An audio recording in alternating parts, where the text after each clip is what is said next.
Bienvenidos a Economía en Breve número 363 del 12 de mayo del 2024. Antes que nada, muchas felicidades a todas las mamás que ven el programa, a las que tienen cerca en sus vidas y a las que ya nos miran desde el cielo. Un beso, mamá. Comenzamos con algunos temas parroquiales. Les comento, como pueden ver, vamos a cambiar de entrada el formato en el cual estamos haciendo la grabación del programa. Espero que no les incomode en esta forma que a mí me parece más cómoda en lo personal. Ya me dirán ustedes, mándenme algún comentario. Les comento que estoy muy contento porque esta semana lancé mi nuevo proyecto, Misión Prosperidad, con este video que les invito a ver en YouTube, en mi canal personal, para que conozcan esta que es mi nueva misión y la forma en que les puede ser de utilidad. Y si les interesa el tema de la prosperidad personal, se anoten en la lista, en la liga que pueden ver aquí y que también les voy a dejar en la descripción del programa en YouTube para que reciban los contenidos que estaré enviando de temas que van desde neurociencias, finanzas, economía e historia. Pasando a los temas de la semana y ya entrando de lleno en el programa, vaya calor que se está sintiendo en el país, con la Ciudad de México alcanzando un nuevo récord histórico de más de 34 grados el pasado 9 de mayo. Una de las consecuencias de la ola de calor es que deja al descubierto la negligencia con la que se ha manejado la infraestructura energética del país, descuidando las inversiones necesarias en generación y transmisión de electricidad, lo que llevó a la realización de apagones preventivos en varias ciudades del país y por varios días. Es probable que esto tenga repercusiones sobre los precios de diversos bienes y servicios, desde los productos agrícolas que se verán afectados por las intensas sequías hasta los aparatos de aire acondicionado, lo que podría complicar el control de la inflación más adelante. Y pasando a los temas económicos y hablando de la inflación, en el mes de abril tuvimos un resultado que fue significativamente mayor al que se esperaba, con un 0.20% cuanto antes de conocerse el resultado de la primera quincena. El promedio de los analistas del mercado anticipaba una lectura negativa de 0.03%. En esta gráfica pueden ver las inflaciones observadas en los meses de abril de años anteriores y el menos 0.08% que sería usual para este mes, en el que se registra desde hace algún tiempo la baja en las tarifas eléctricas en varias ciudades del país al iniciar la temporada de verano. El resultado de abril de este año fue claramente malo y propició un rebote en la tasa anual de inflación, como vemos en esta gráfica, a un nivel de 4.65%. Es cierto que hubo varios incrementos en precios que podrían considerarse estacionales o inusuales, como los que en este cuadro del INEGI marcamos dentro del recuadro rojo, pero hubo otros renglones aparte del de electricidad que presentaron bajas en sus precios, con incidencia significativa a la baja en la inflación, lo que quiere decir que el resultado de la inflación fue bastante malo. Excluyendo los componentes más volátiles, la llamada inflación subyacente de abril estuvo en línea con lo esperado por los analistas y por debajo de lo que podríamos considerar usual, lo que representa una buena noticia. A tasa anual, la inflación subyacente continuó descendiendo, como vemos en esta gráfica, para alcanzar 4.37%, que sigue siendo un nivel todavía elevado para la meta que persigue Banco de México. Al interior de la parte subyacente, el componente de mercancía siguió descendiendo, como vemos aquí en la línea azul, alcanzando 3.67%, ya dentro del rango de variabilidad alrededor de la meta. El componente de servicios bajó ligeramente, pero se mantiene por arriba del 5%, sin presentar todavía un cambio de tendencia a la baja. Para los próximos meses, así luce la trayectoria para la inflación general y subyacente a tasa anual, de acuerdo con los pronósticos de aquí de casa. La inflación general me parece que regresará a niveles por arriba del 5%, conforme veamos los impactos, que ni siquiera serían muy fuertes, en diversos precios como consecuencia de los efectos del clima adverso que estamos observando. Esto será especialmente importante para las decisiones de política monetaria de Banco de México, que podría tener que posponer todavía más el siguiente recorte hasta finales del año o hasta el 2025. Y hablando de Banco de México, tal como se anticipaba, mantuvieron sin cambio su tasa de interés en 11%, en una decisión unánime al interior de la Junta de Gobierno. En su comunicado señalan que se anticipa que el proceso desinflacionario continúe. Sin embargo, considerando la perspectiva de que los choques inflacionarios tarden más tiempo en disiparse, los pronósticos de inflación general y subyacente se ajustan al alza para los siguientes 6 trimestres. En el cuadro de pronósticos vuelven a revisar al alza y diría, de forma nada trivial, la trayectoria para la inflación general y subyacente como vemos aquí, aunque ahora sí nos presentan una inflación ya en la meta de 3% para el cuarto trimestre del 2025, aunque nos vuelven a advertir que el balance de riesgos para la inflación se mantiene sesgado al alza. Mencionaron también la expectativa de que los choques externos afectando a la inflación podrían incidir por más tiempo del que se esperaba, pero seguirán desvaneciéndose. Luego de este anuncio y del desempeño de la inflación, lo más probable es que en la decisión programada para junio volverán a mantener la tasa de interés sin cambio. En la más reciente encuesta de Citibanamex, la gran mayoría de los analistas anticipaba un recorte a la tasa de interés en junio y me parece que tendrán que cambiar su pronóstico nuevamente. Por otro lado, la producción industrial presentó un fuerte rebote en el mes de marzo al crecer 0.6% mensual, como pueden ver en este cuadro del INEGI. En esta gráfica de las cifras desestacionalizadas podemos ver que el rebote de marzo fue insuficiente para recuperar el terreno que la producción industrial ha perdido en los últimos meses respecto al pico que alcanzó en octubre del 2023, por lo que hay que tomar el repunte con la debida reserva. Adicionalmente, las cifras desestacionalizadas sirven para, déjenme ponerlo así, quitar el ruido que usualmente tienen las series de datos económicos y deducir el desempeño en el corto plazo, es decir, en los meses más recientes. Al ver esta gráfica podríamos concluir que el nivel alcanzado por la producción industrial supera de forma importante los niveles alcanzados antes del 2019, pero cuando agregamos el dato duro de las cifras originales en la misma gráfica, podemos ver que se hizo un ajuste de nivel en abril del 2020, que es un proceso estadístico para mejorar el ajuste en la etapa post-pandemia, pero que nos lleva a un error si tratamos de comparar con los valores que había previos a esta fecha. Como vemos en la línea amarilla, los niveles de la producción industrial en realidad están por debajo del observado del 2014 al 2019 en varios de sus meses. Por otro lado, las manufacturas repuntaron con fuerza 0.8% en marzo, pero como ven en esta gráfica siguen básicamente estancadas desde hace año y medio. El renglón de maquinaria y equipo al interior de las manufacturas creció en el mes, pero no logra revertir la tendencia descendente que se observa desde finales del 2023. El renglón de productos metálicos también creció con fuerza en marzo, 2.8% como pueden ver aquí, pero tampoco logra revertir su tendencia descendente. La industria de la construcción creció con fuerza en marzo, 1.1%, pero sigue debajo de los picos del año pasado y diría dentro de una tendencia todavía descendente. Lo mismo que comentamos para el total de la industria aplica para la construcción, como pueden ver en esta gráfica en la que incluimos los datos duros de las cifras originales en la línea amarilla. Los niveles que estamos viendo en la construcción en realidad no son superiores al observado antes del 2019. La industria automotriz presentó buenos resultados en el mes de abril. La producción de automóviles sumó 358.6 miles de unidades, creciendo 21.7% anual, en un repunte que dirías muy considerable. Las ventas internas sumaron 112,000 unidades, creciendo 14.8% anual, aunque no fue un mes tan espectacular para el caso de la producción.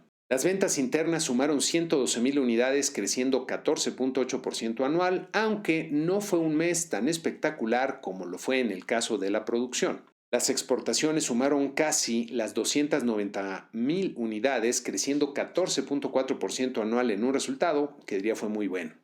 Por otro lado, el número de trabajadores asegurados en el Instituto Mexicano del Seguro Social, que es considerado el indicador que mejor refleja la creación de empleos formales en el país, aumentó en casi 85,000 nuevos puestos en el mes de abril, que como pueden ver en esta gráfica fue la segunda cifra más elevada para un mes de abril desde el 2005 por lo menos.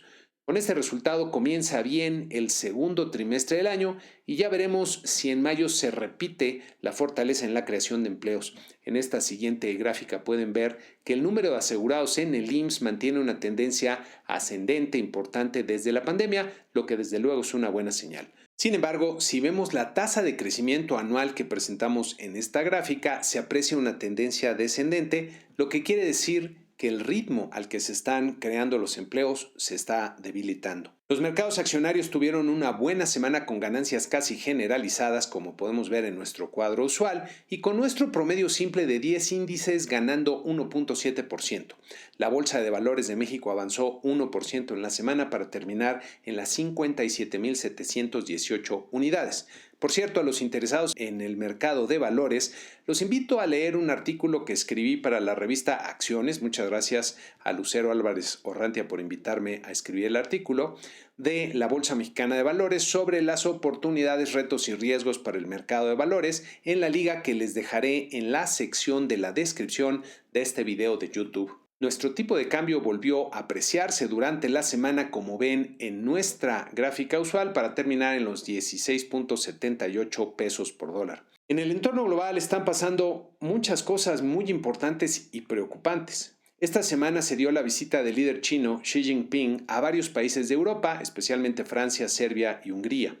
Aunque todavía es temprano como para comprender las implicaciones finales de esta visita, por lo pronto puede verse que los esfuerzos de China y diría de Rusia para debilitar el liderazgo hegemónico de Estados Unidos en el orden mundial y establecer un nuevo orden multipolar está avanzando. Aunque Europa dejó ver al líder chino que no ven con buenos ojos el respaldo implícito que le está dando a Rusia en la guerra en Ucrania, tampoco mostraron un frente tan unido y la resolución necesaria como para que el líder chino reconsiderara su estrategia. El presidente de Francia, Emmanuel Macron, está jugando un papel que algunos podrían considerar de gran estadista al tratar de liderar Europa completa frente a la amenaza de la Rusia de Putin, pero al mismo tiempo tratando de ubicar a Francia y desde luego a él mismo en un lugar privilegiado en un posible nuevo orden multipolar en el que China y otros países tienen un mayor peso. Me parece que la ambición personal de Macron nubla su juicio, ya que lo que está en juego en la escena mundial es mucho más que un simple cambio de los poderes dominantes. Esta siguiente nota de opinión del columnista de Bloomberg, Hal Brands, me pareció muy buena para entender lo que está pasando en la escena mundial. En él menciona dos comentarios a tener en cuenta. El primero del presidente Joe Biden de Estados Unidos, que dice que la guerra en Ucrania es una batalla entre la democracia y la autocracia, entre la libertad y la represión, entre un orden basado en reglas y el gobierno de la fuerza bruta. El segundo comentario es el del premier japonés Fumio Kishida, que señala que la Ucrania de hoy puede ser el Asia Oriental del mañana, por lo que las democracias del mundo deben tener todas las manos en cubierta, es decir, que todos deben participar para evitar un mayor conflicto.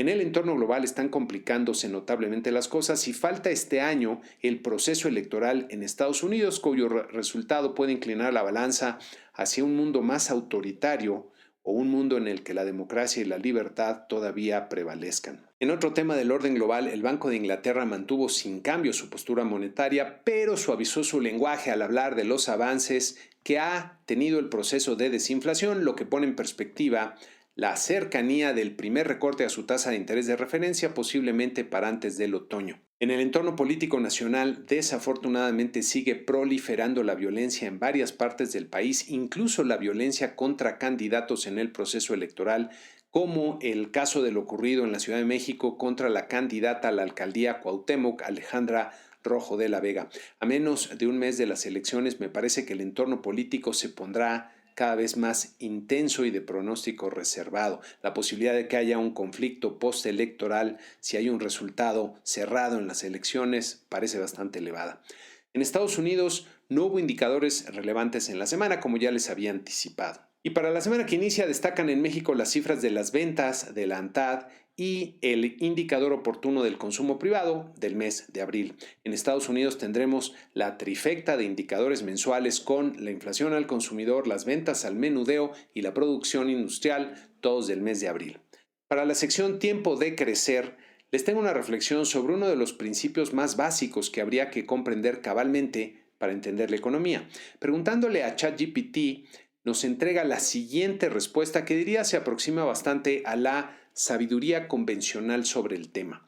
Nos dice que un concepto fundamental para comenzar a entender la economía es la escasez, que se refiere a tener recursos disponibles limitados en comparación con las necesidades y deseos ilimitados de las personas, lo que implica que siempre habrá decisiones que tomar sobre cómo utilizar estos recursos limitados de la mejor manera posible.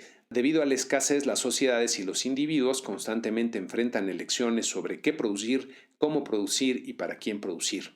Estas decisiones están en el corazón de la economía y llevan a estudiar conceptos como la eficiencia, el costo de oportunidad y la asignación de recursos.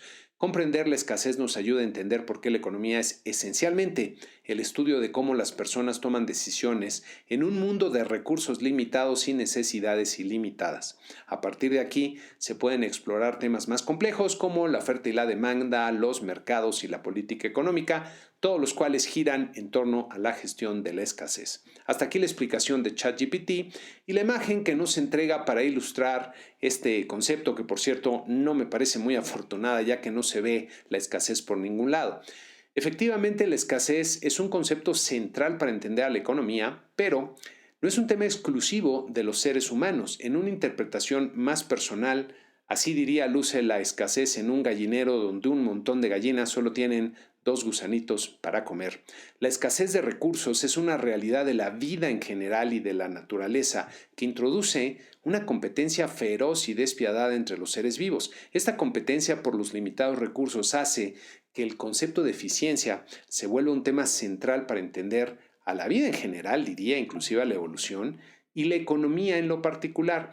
Los seres vivos están sujetos a algunas leyes muy simples, entre las que destaca la necesidad de tener suficientes recursos para realizar sus procesos metabólicos fundamentales, ya que cuando no lo consiguen, se mueren. Aquellos seres vivos que encuentran formas de obtener más recursos de los que gastan para obtenerlos, prosperarán, que es otra forma de ver que los más eficientes son los que sobreviven. En el ámbito humano, las personas, empresas o países que encuentran formas de obtener más recursos que los que gastan son los que generan riqueza.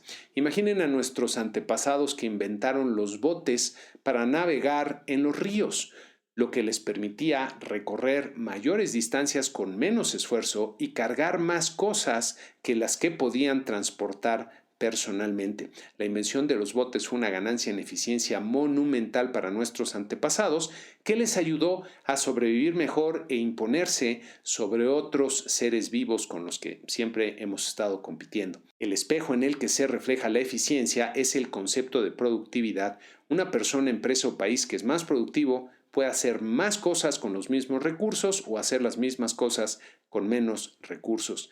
La explicación de ChatGPT nos dice que la economía es el estudio de cómo las personas toman decisiones en un mundo de recursos limitados y necesidades ilimitadas, pero creo que aquí hay una inexactitud, por no decir un error, no tanto en el ChatGPT, sino en la concepción general de la economía, en la sabiduría convencional, que tiene sólidas bases matemáticas para resolver problemas de optimización y partiendo de un supuesto muy básico que en la realidad no se cumple y es el de tener a seres humanos racionales tomando estas decisiones como si estuvieran resolviendo estos problemas de optimización. ¿Se imaginan a un país cultivando sus tierras con yuntas de bueyes en lugar de hacerlo con tractores modernos por elección propia?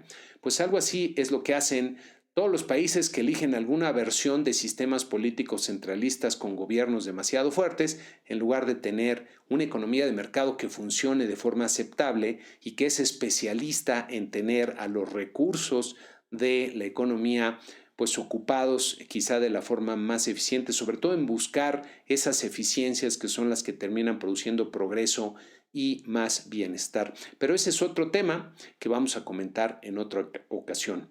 Por lo pronto, con esto terminamos este programa número 363. Me interesa mucho sus opiniones, a ver si este formato así les acomoda. Es más fácil, me lleva menos tiempo grabar el programa de esta forma y así me estaría inclinado a hacerlo. Además de que esta va a ser pues mi nueva imagen para el otro canal, que es más sencilla, diría, más simple. Así que espero sus comentarios y mientras tanto, pues muchas gracias y que tengan una excelente semana.